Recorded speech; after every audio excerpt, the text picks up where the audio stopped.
Good evening, everybody. Good morning if you are in other parts of the world. Welcome to the China Study Center webinar.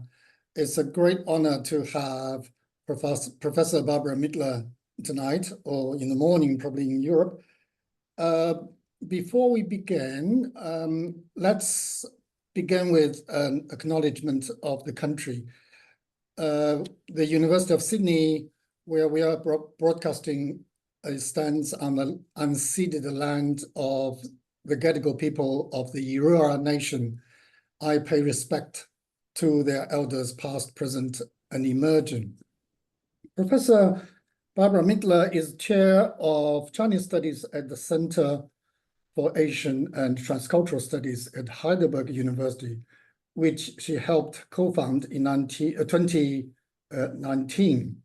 For many years, she has co-directed the Heidelberg Center for Transcultural Studies, formerly known as the Cluster of Excellence, Asia and Europe in a global context.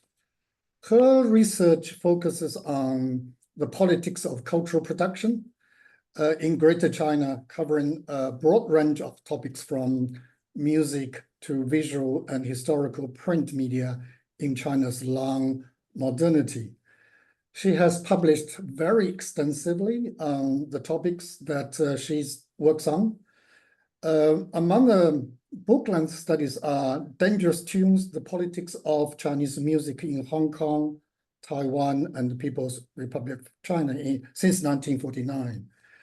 A newspaper for China, Power, Identity, and Change in China's News Media, which was published by Harvard University.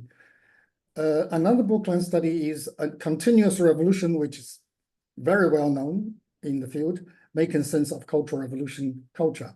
Once again, it was published by Harvard University. Another book-length study is Why China Did Not Have a Renaissance and Why That Matters. And that is co-authored with Renaissance historian Thomas Mason. She has recently concluded a book-length study on women's magazines. The title of that book is Portraits of a Trope, Making New Women and New Men in Chinese Women's Magazines between 1898 and 2018. So looking forward to reading that. I don't think it's exaggeration to say that Professor Mittler is an international authority on iconic Mao. So without further ado, over to you, Professor Mittler. Thank you very much, India, and I will try and share my screen with you. Let me know if that works well. So you should be seeing the CATS, the Center for Asian and Transcultural Studies now. And I thank you very much for inviting me to this webinar, and I will be talking about iconic Mao. Iconic Mao, who plays a role to this day. Why does Mao become the hero of the Hong Kong umbrella movement? As you can see here, do you hear the people sing? He obviously does hear the people sing. I argue it is the power of déjà vu, which obviously is at play here. Mao with the umbrella that shields and wards off evil. Mao, who is that revered iconic image, Mao going to An Yuan. My interest is in how this iconic Mao is making history. In the words of Josh Fogel, he says that we never quite figure out who the initial figure identified as Mao really was. In no way detracts from the thrust of the topic or the thrust of the man, and that is what I'm interested in. So this lecture will focus on the power of déjà vu in trying to make sense of his thrust, probing some of the manifold stories of reading Mao, his image, his imaging, and his imagination. The lecture is based on a larger study that has also just been mentioned, a study of Mao Zedong, which reconsiders him as one hyper-visible protagonist of the 20th century, as a master choreographer of his image, asking how this flesh and blood man has been transformed into a globally recognized bio-icon. One of the arguments in the book is that looking at rather than through images, and images from mere literary, visual, musical, filmic, etc., can fundamentally alter the trajectory and indeed the terms of a historian's work. Images are constitutive rather than merely reflective of the histories that produce them. And so initial figure and thrust, to come back to Josh Vogel, by showing how images of Mao have been read in different times and by different people in China and beyond, I'm able to draw, I think, connections between his visible, imaged body, the initial figure, if you want, picture power, and its invisible, emotional, experiential, sensual effects, its thrust on the personal, national, and global scale. So I'm trying to understand how Mao and others invested his body and performative gestures with special symbolic meaning, how his charismatic image was manufactured, and how it plays out successfully in his own constituency and elsewhere. Successfully meaning just it has thrust. It doesn't mean that it makes everyone happy. This lecture will make visible some of the lasting shapes that Mao has assumed in the memory cultures of the present in China and beyond. It will illustrate how this iconic image has affected and animated others as reflections of how his ideas have been understood and applied. In reading his image intertextually, or intervisually, if you want, as visual biographies, so to speak, I'm probing into how he's remembered and enshrined, or put differently, how he lives on in people's minds. I approach this question by cross-reading different types of images, visual and otherwise, including those created in Mao's own writings. And that's what I call imaging, and imagination. I try to make out how many were involved, investing in Mao's image, his charisma, his body, his performative gestures, and how this imaging would serve to amplify, if not necessarily sanctify, as I said, his every utterance and action with special symbolic meaning. In deliberating the ideas behind these acts of meaningful amplification and semantic loading, 写意, which created Mao, I show on the one hand how Mao became a very specific type of model, déjà vu, and at the same time I also consider how this model became a more or less successful picture act, and how that meant that Mao actually continually remade history and thus continually mattered and matters. And that's why he goes and he is the symbol for the umbrella movement as well. A figure of thinking, a window to heaven, and I allude here to Bishnupriya Ghosh and Lydia Haustein, who've worked on global icons in other contexts. Even as China undergoes great changes after his death, and this is Mao is this icon, and this is the reason why every contemporary politician, and especially Xi Jinping, will be measured in Mao's terms. So I'll be probing today the importance of visual memory, of déjà vu, the images in the mind of specific audiences in the making of global icons such as Mao.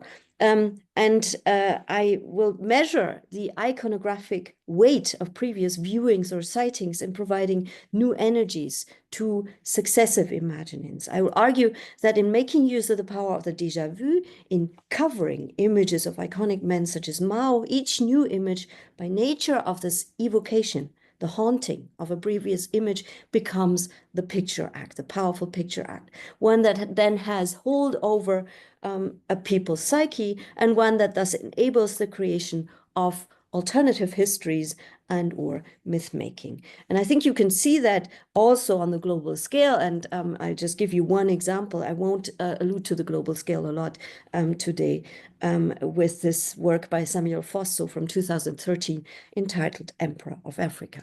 And you can see how the déjà vu works out here. Now, Mao himself in his poetry, which informs his imaging significantly, makes use of the energizing powers of déjà vu. In the poem, for example, Jingang Mountain, in that poem, he is basically thinking about, in fall 1928, recollecting, revisiting his first encounter with this enormous mountain between Jiangxi and Eastern Hunan provinces a year earlier when he was there in September 1927.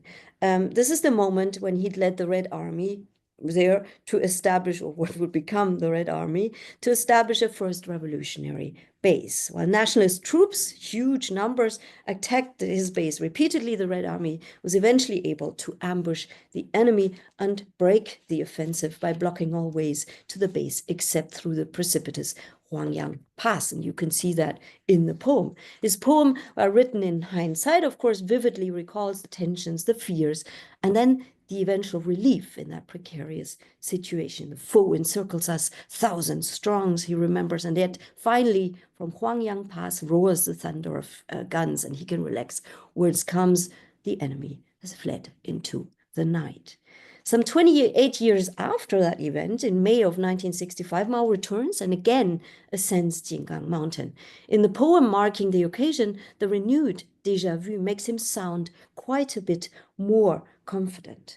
Coming from afar to view our old haunt, he realizes that things have changed significantly. The reader is presented with a bucolic scene with birds chirping, streams gurgling, and once Huangyang passes behind, no other perilous place calls for a glance. Thus, returning amid triumphant song and laughter, Mao concludes his poem in typical voluntarist vein. Nothing is hard in this world if you dare to scale the heights. Now, it's by rereading, invoking the first occasion, his first rather more grueling visit to Jinggangshan, that his confidence is boosted. The déjà vu functions as a kind of field of energy that extends far beyond the simple format of the poetic image, and thus becomes part of a powerful, here metaphorical, poetic picture act that is driven by certain motifs of heroic and daring voluntarism as well as hope. The past thus informs the present, and the past is formed through the present to prepare for a future to come. And this is a future of continuous revolution, of constant and radical change, of course. And this is how this déjà vu functions in the global and Chinese repertoire of imaging Mao. Mao's poetical déjà vu is accompanied by a much remediated photograph or photo form based on a group photo, but made into a portrait of the great man of confidence. And here it is, for whom nothing is hard in this world. This portrait photo was created by Chen Shilin. Chen Shilin is quite unknown, even more unknown certainly than any of Mao's photographers to the present day. He, however, created the ultimate models turned picture act that Mao's iconic photos would become. People like Chen had an enormous responsibility. They were the masters of the photographic archive and the uses to which it was put. They created what would later be considered déjà vu by leaving out a lot that remained pas encore vu. Chen himself, a photographer, was famous not for ever taking one iconic photograph of Mao himself, but for being in charge of retaking them all.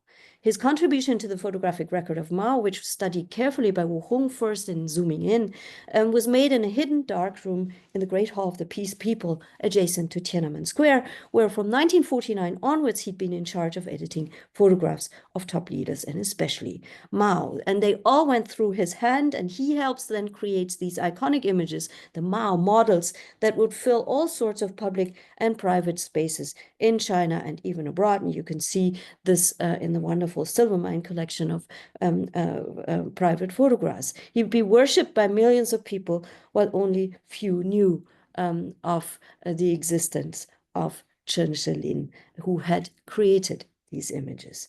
Chen elaborates on his practices and reports about that Jinggangshan photograph as follows. In 1965, Mao Zedong returned to Jinggangshan. Someone took an excellent photo of him there, showing him smiling and in a great mood.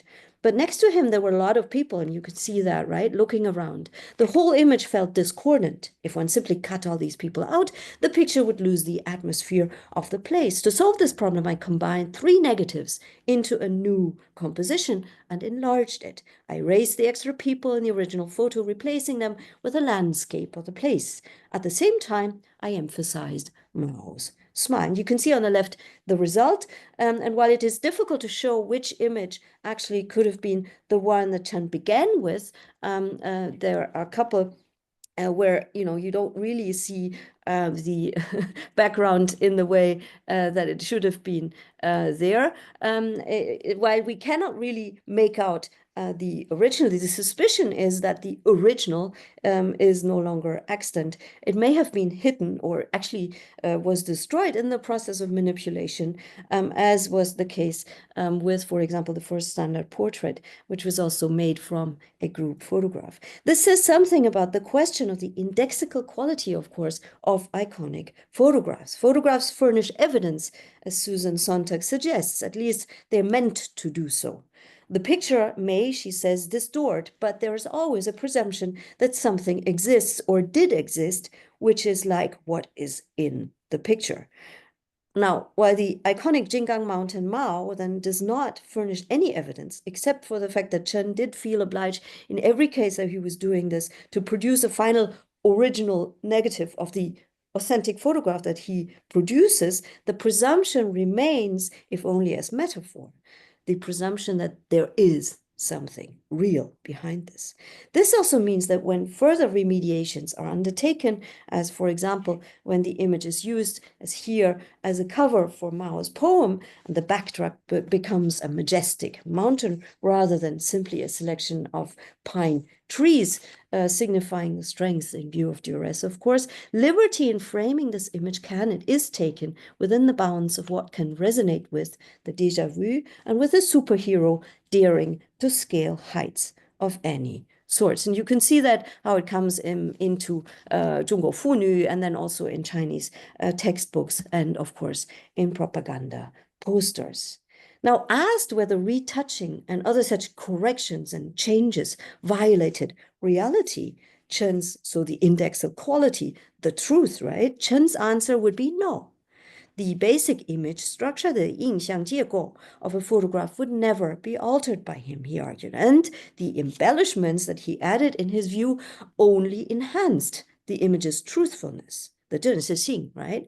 The idea was that the primary task of the photographer artist was to understand the political significance of Mao and thus to idealize, to 理想化 his image. It needed to be an image that would be communicated, and therefore some involved in the discussions would caution against employing, for example, chiaroscuro and polychrome, as it would contradict conventions of visual perception in a Chinese audience. Now, the picture must be indexical, not only in the sense then of the documentary, but in the sense of its capability of becoming picture act. And for that purpose, it must be carefully adapted in style and method. The representation of Mao was to generate the image of an idealized leader that public perception could transform into reality. So Chen's accounts reveal several basic kinds of this authentic metaphorical logic in perfecting the images of Mao Zedong. The most fundamental is a reconceptualization of 真实性, of truthfulness in itself, of authenticity, or the documentary, the indexical in photography. From Chen's point of view, the purpose of any of these alterations, the creation even of a new negative for the photographic record, a negative that made something exist, that created a situation that had been absent in the visual record originally, was in fact to make the picture most like 最像, right, Mao Zedong. And of course, here come in the tenets of revolutionary realism and revolutionary romanticism. The key to achieving this goal was to fully comprehend the great leader's temperament and thus to highlight his divine spiritual quality. Accordingly, light had to focus on Mao's forehead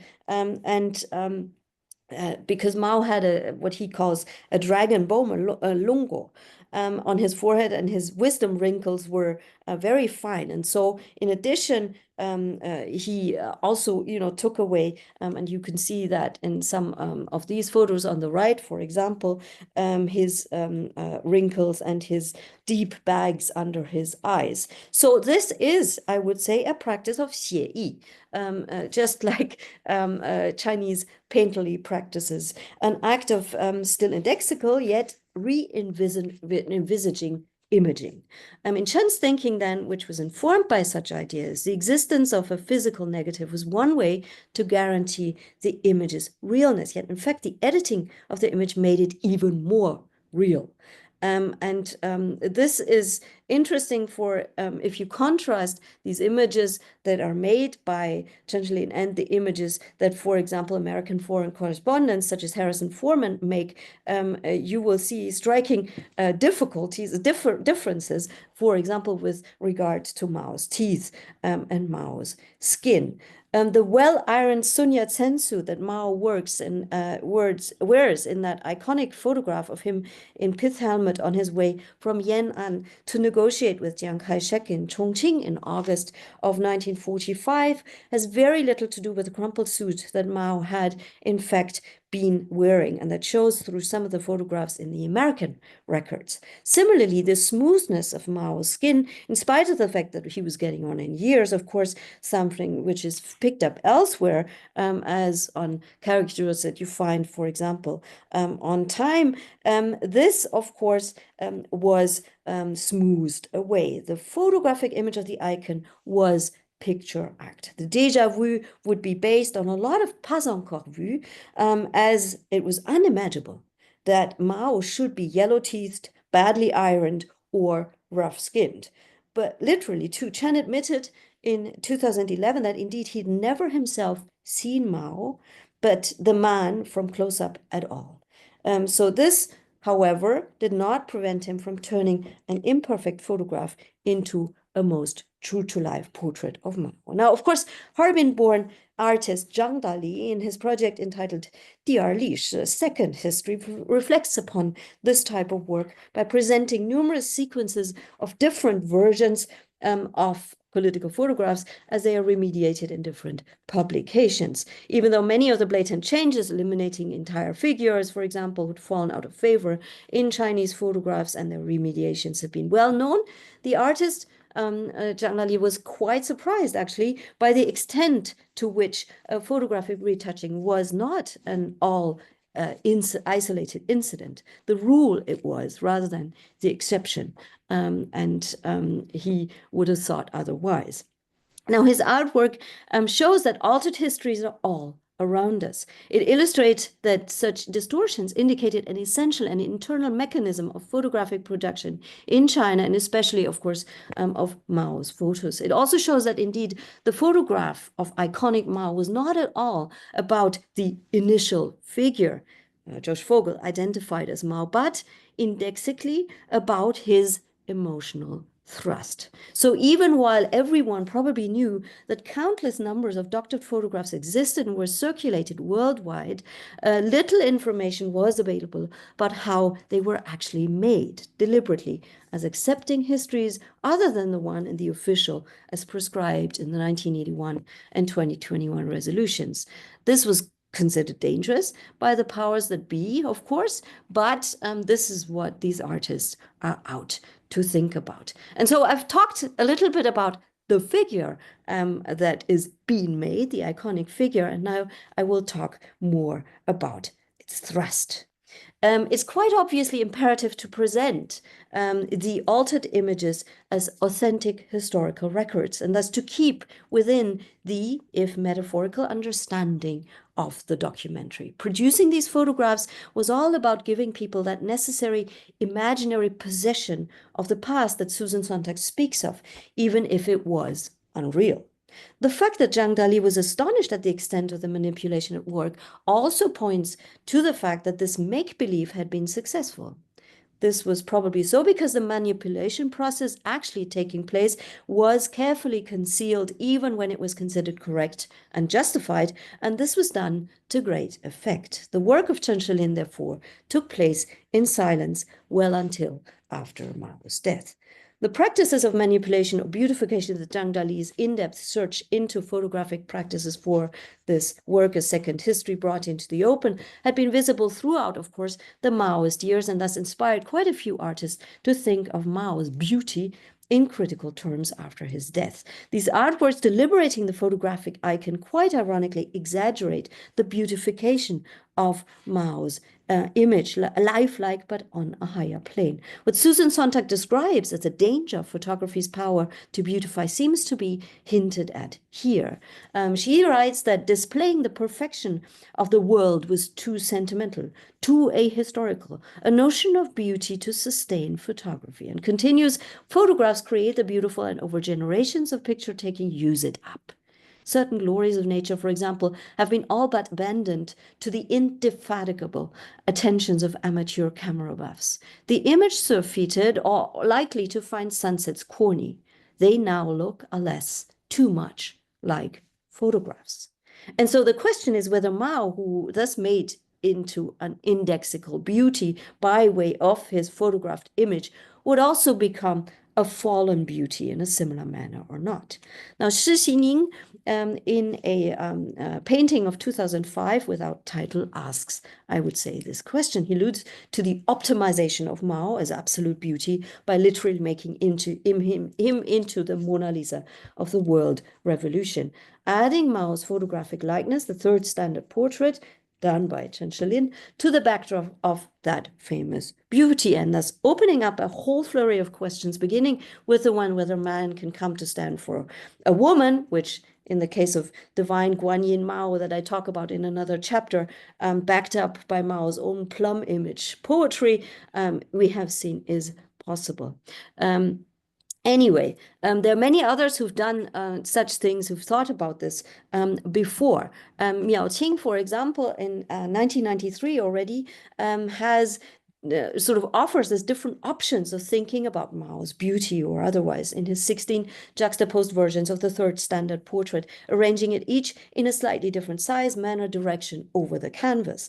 The effect is striking. The question of which is the real, the most true to life, right? So Xiang Mao, then, or whether really any of the Maos which the artist has included here are not real after all, is posed openly. Which version is the most beautiful? Which should therefore be or become the standard, the model after all? The kinds of questions that poor Chen Shilin may have asked himself when he was producing the most beautiful Mao. 15 years later, in Happy, Angry, Sad, Pleased Mao, Guo Wei offers again different versions of Mao, taking him through several possible emotions now. He thus deliberates the questions of redressing the image of Mao quite ingeniously.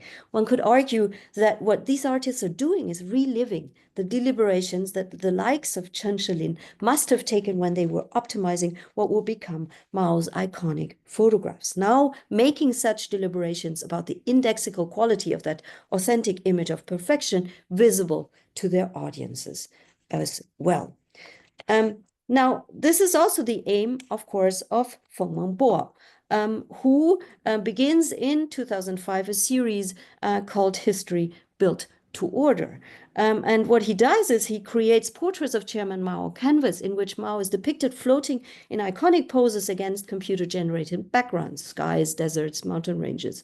In producing these impressions, Feng, not quite unlike Chen Shilin, if with slightly less advanced methods, of course, first completes 3D computer model of Mao, which he can then adjust to assume these different poses and light in different degrees. Yet rather than stopping at the production of this kind of work himself, Feng then conceptualizes the production and consumption of these kinds of Maos as made to order by the spectator.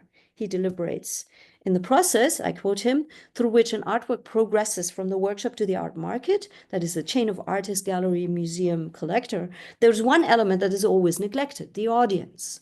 If we look closely at the spreading internet economy, however, we find a situation in which the customer is in control. And then he outlines for Mengbo a process beginning with internet-based ordering in which customers would be allowed to select their specific color options and lighting effects through to production and delivery of their individualized, perfected Mao. So everyone could thus become a Chen Shilin by having his or own Mao made to order. Now, in this process of deliberating individual Maos, the acts of beautification and manipulation that the likes of Chen Shilin would engage in are openly reflected. And Gao Zhengli, of course, in his many artworks of Mao, offers a critical take on Mao's idealized skin, for example, in his portrait series that is all based on iconic photographs of Mao. His face always looks scarred, unclean, with dirty blotches. He thus constantly paints over and undoes Mao's idealized iconic photographs. All that glitters is not gold.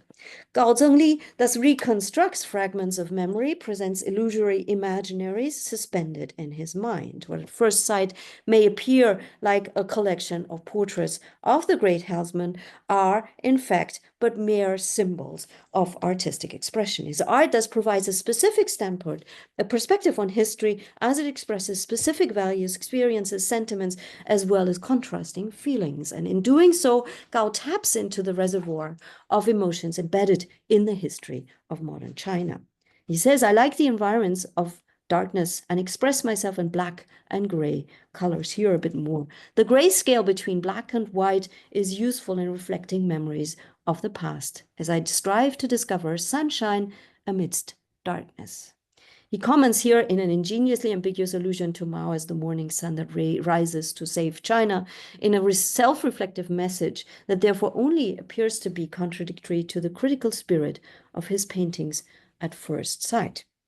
Now, similarly, Zhao Shaoru, who in 1994-96 already produces a series of computer-generated, hand-painted collages, Mao and I, based on Chairman's most popular photographic representations from the time around the Cultural Revolution. He does so to self-critically, again, uncover other deeper layers of and behind the model image. On the one hand, by thus becoming intimate, even one with Mao, like the Cameroon artist Fosso in an act of prosopopoia, attaching his own mustached and spectacled face onto Mao's body in the most pivotal moments of what purportedly could be considered the high point of his career, the Cultural Revolution. He casks himself, the artist, an unknown individual, into the role of this previously ubiquitous icon. He becomes one with him, takes on his gestalt, his inner voice, thus providing a new perspective on him. On the other hand, this kind of Horizontverschmelzung involves an act of mustaching, an act of spectacling, which can be read as tantamount to desecration, because spectacles and mustaches during the time of the Cultural Revolution, see the Yangbanxi, for example, would be the signs of intellectuals or suspect characters in these model works. And this work thus makes use of some of the techniques of a Chen Shilin. It follows the well-trodden footsteps of official practice, rewriting pictorial history by reordering, manipulating the photographic record. At the same time, this particular act of appropriating these iconic photographs of Mao brings back that question already of the identity between Mao and his people, or the masses, and every individual among the masses, that I also talk about quite a lot in another chapter of the book. By fully reappropriating the language of official portraiture to serve the goal of artistic self-representation, using the model for his own purposes, literally, Zhao commits an act of visual blasphemy that at the same time produces and makes possible ever more and ever more personalized, effective, that is, histories to be made out of iconic Mao, making visible the emotional thrust of the image act. Now, the ambiguous and multiple hidden messages behind the well-known tempered and thus perfected and optimized, but nevertheless, ultimately empty core becomes even more obvious when these artists, beyond simply invoking the void, play with the emptied photographic shell by literally refilling it with meaning, using photographs again. For example, so does Xue Song in his 2002 series Mao Zedong. He picks up on this aspect of memorialization through proliferation of the déjà vu photographic icon and creates these Mao cutouts whose clearly discernible iconized shape is in this case based on the one-eared 1959 standard portrait of Mao reworked by Chen Shilin. Now, these empty iconic frames are each filled with differently colored sets of patterns, as you can see, which, as one looks closer, turn out to be themselves photographs, again, of iconic Mao in this brown and beige one, of peasant workers and soldier models in the red, yellow, and lavender one, and finally of important historical events in the blue, gray, and red one. Now, the icon is this made up, as you can see, of the people, those who are, according to Mao, behind the making of history in the first place. The masses are the real heroes, to quote him. The artwork suggests, accordingly, that he is only the superhero or the main hero made of and by them who are the real heroes of history. Mao, however, provides the perfect frame, or one could say he provides but the perfect frame. While these fillings may at first appear simply as different colored abstract patterns, looking closer, one realizes that they are actually deliberately curated. And let's look at this one.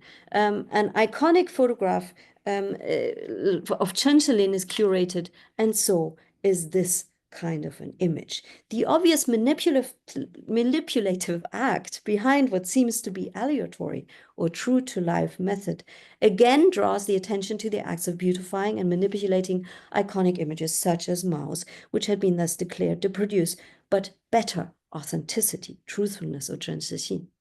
It also has the potential to create significant resonances with its audiences by showing the pas encore vu in the well-familiar déjà vu. The artwork does not always adhere to easily legible conventional lore and iconic reverentiality or referentiality, but challenges the audience instead by pushing forward certain contradictions. Because each filling has significant central elements, in the case of the Mao filling, for example, the iconic photograph of Mao as the Red Guard, as you can see in the middle, if you can see my mouse here, right? This martial element, Mao as soldier, as his armband testified, is framed by very different photos in the central column of the painting. They're all of iconic Mao, and they include a Mao at Jinggangshan as well, returning to the base of CCP power that manifests victory of those confident enough to dare to scale the heights. Try and find him, and you will. Indeed, and significantly, Xue's curation repeats one motif several times, Mao writing. His voluntarist, word-inspiring imaginations are thus highlighted grand style, pointing to the fact that the imaginaries he creates in his poetry, Mao, are part of the déjà vu to be considered in looking at the artwork. One element that the particular curation of Mao images contained in this collage clearly conveys is that of a Mao communicating in close touch with the masses everywhere in China, but also in the world.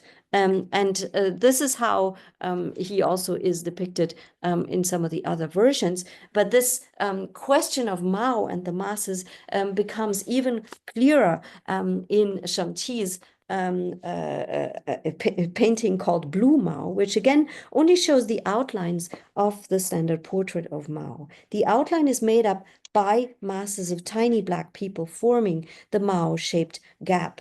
Are they flocking to or fleeting from the perfectly shaped icon? Some of them appear bent over to worship or as they feel pressured. The ambiguities offered in these artworks, they're making Mao, these people, right? But then there are people of different minds. The ambiguities offered in these artworks are making visible the doubtful practice of overdetermination that is part of, or was part of, Maoist propaganda, of assigning the one and only univalent reading or importance of events, and the one and only interpretation or formulation of the very iconicism of an iconic image, as was practiced in Maoist China. And I talk a lot about that in A Continuous Revolution. Writes Susan Sontag, though an event has come to mean precisely something worth photographing, it is still ideology that determines what constitutes an event. In Maoist practice, this idea is taken further. It is ideology which makes the icon into the icon and the event into the event. Yet each event around each photograph of Mao, as we understand now, is on its way to becoming an icon, actually in a position of constant interruption and dynamic movement during which previous versions of an existing negative may be eliminated, as each such record may be considered but a sketch, an exercise for the revamping of the next. Images of any kind, photos included, are thus part and parcel of a history in the making.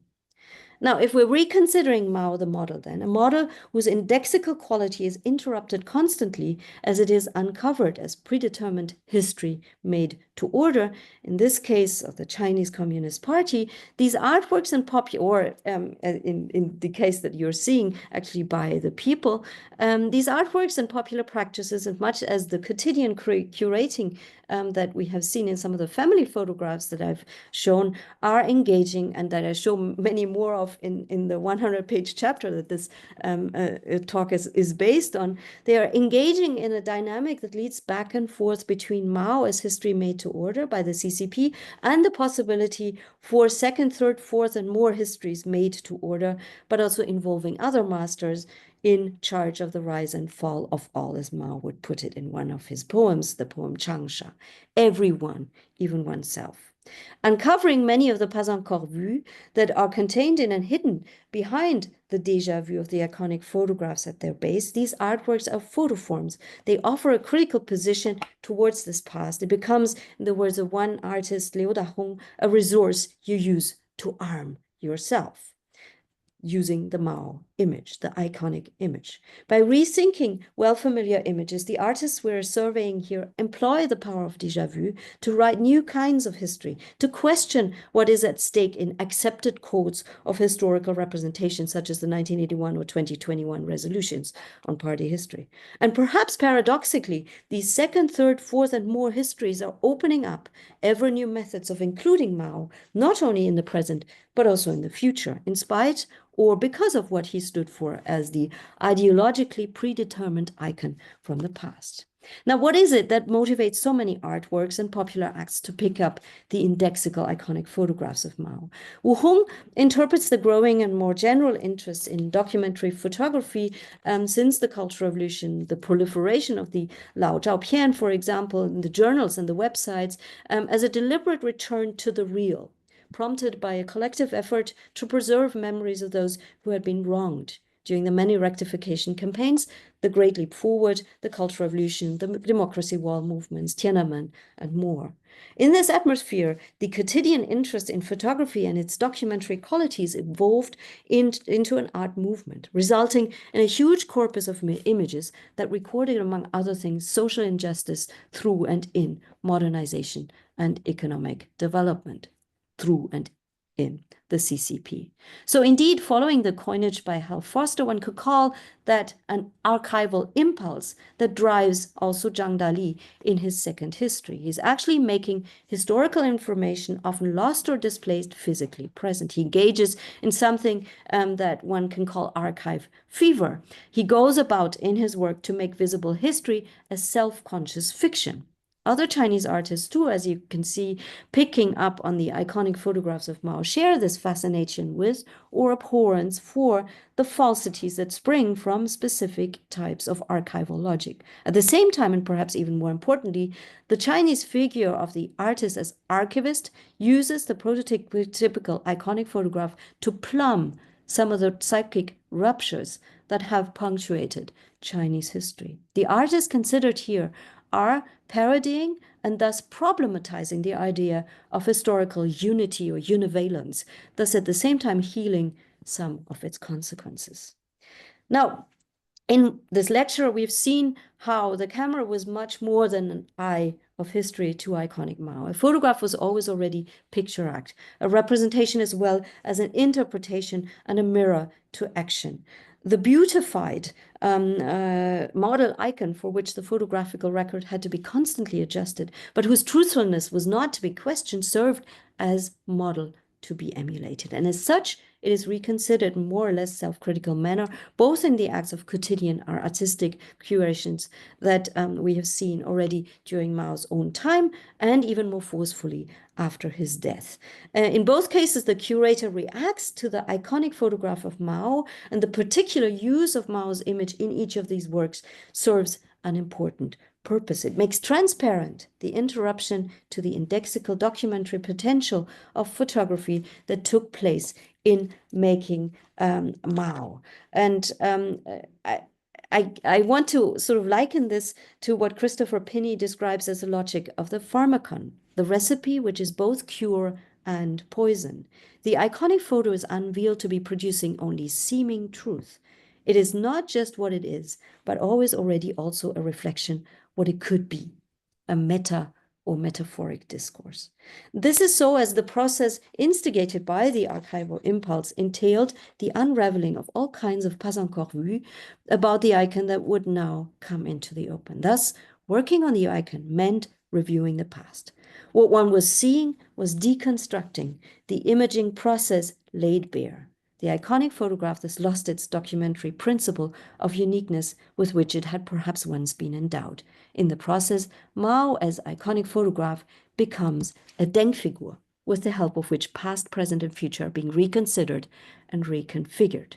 By force of the pas encore vu, outside the bounds of party resolutions and universal ideologies, a self-critical potentialis, potential, right? Now, I come back to the image that is actually being sent around as to advertise this lecture. For looking back from the future, we can see that many a Chinese artist reflects upon the Maoist past with critical eyes to any seemingly easy truth.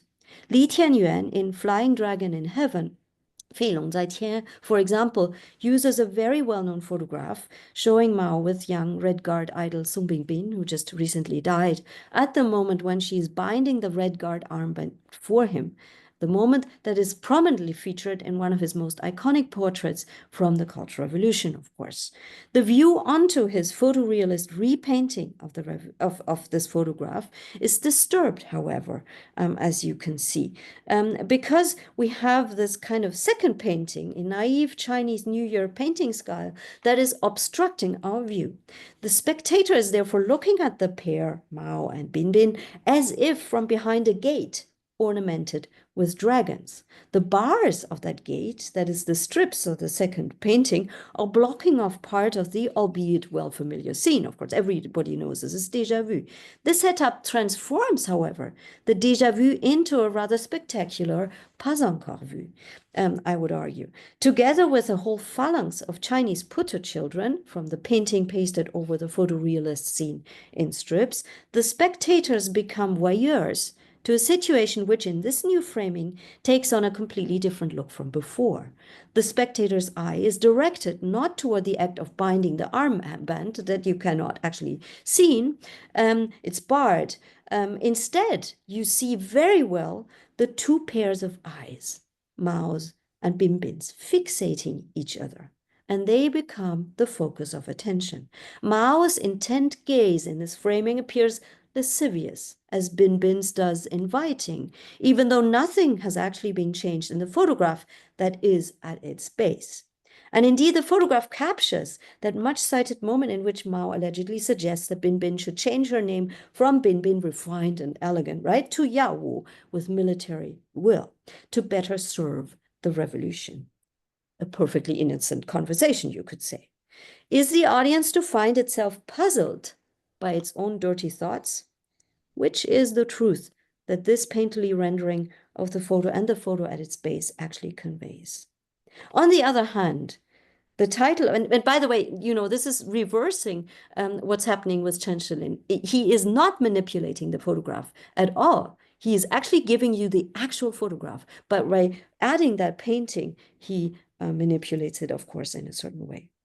On the other hand, the title of the painting, the dragon image one can make out on the metal door, and the Chinese puto children are all ambiguously suggestive. A flying dragon in heaven, the 飞龙在天 stands for unbridled aspirations. Thanks to Jeremy Barmy, we have lots of interesting material on that. Those of Sung Bin in ruthlessly following, and Mao Zedong in continuously instigating revolution, unbridled aspirations. Or something else. The same flying dragon with his... Excuse me, Barbara. There's something Yes. in the chat for you to look at. At the same time, if you're looking to chat, I'll encourage everybody to use Q&A to type your questions now, and then probably we can come back to wrap up and go to... Yes. I'm going to be very brief, just finishing with this image, because it was the cover image with which we advertised, right? And I'll just hang on 1 second. So this flying dragon with his aspirations, his leaps toward power, might, and domination is always in danger of overreaching, as the Book of Changes warns. And this, of course, the audience will remember from that famous Dumu poem, which is cited all over in protest against Xi Jinping, for example, by Xu Jiangrong. The image and its title does insinuate multiple readings. This is significant as it perverts the purely revolutionary message of the photograph at its base, in bringing in a possible pas encore vu contained in that very revolutionary encounter, but at the same time putting the audience to task in rethinking their new reading of the image, which is only due to its voyeuristic framing. The artwork thus questions the truth value once more of any photographical record, not just the iconic, in not one but two ways. It is metaphorical at best. And so what this image does is what many of the images by Shi Xingning also do, and what the image that I began with also does. It is to really rethink the beautification during Mao's own time, which created iconic stability, the one and only perfect image of Mao, his death, and then the realization of perfection as deception opens up new avenues of iconic possibility, of Mao's made to order, where everyone can have his or her own Mao. And then I think that's the reason why, and you can see that very, very clearly, how Mao lives on in people's mind and for what purposes. Thank you very much. And I will stop sharing and let you do your comments. Thank you. Okay, thank you so much, Barbara. That's a fascinating talk. There's so much to chew on. I enjoyed every minute of it. As I was listening to you, by the way, everybody can start typing their questions in Q&A now while I'm speaking. That'll give you extra time, and then we might be able to answer, to deal with more questions that way. As I was listening to you, Barbara, I was thinking of trying to actually imagine the whole process in which Mao's images are made and consumed. So I'm looking at two major links or two components of the process. One is production, the production side of the images. The other side is the consumption or reception by various people. No matter which side you look at, the production side or the consumption side, you would have multiple actors. As you mentioned, on the production side, Mao himself was one of the producers, right? He performed in a certain way, and that is part of the production of his own image. And then there are a very large range, broad range of producers who are involved in that process too. And you've showed us images of, official or semi-official photographers, and even dissidents, people who sort of produced a very not so beautiful image of Mao. And that's a very, very broad image. On the production side, I would ask you two questions. I would like to hear more about this. One is about history. You mentioned two kinds of histories. One is a narrower history, that is the history of the production of Mao's image. And you also mentioned that history is embedded in a broader history, and that is the history of modern China. What I wanted to hear more was actually how did the broader history actually influence or shape the narrower history, the production, right? For example, just to make it more specific, when Edgar Snow and an American journalist were taking photos of Mao in Yan'an, they wouldn't produce and they wouldn't glorify or beautify Mao's image.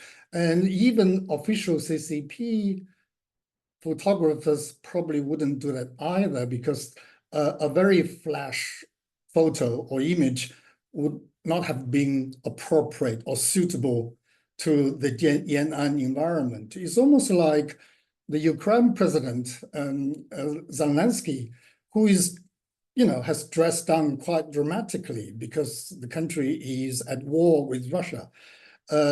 President Zelensky wearing a very neat suit wouldn't be very appropriate. So that history sort of shaped that image. So my question is about that two kinds of histories, the narrow history of production and the broader history of modern China, as you mentioned. Another point I would ask you to speak more about is actually about 写意. I would go further to question that.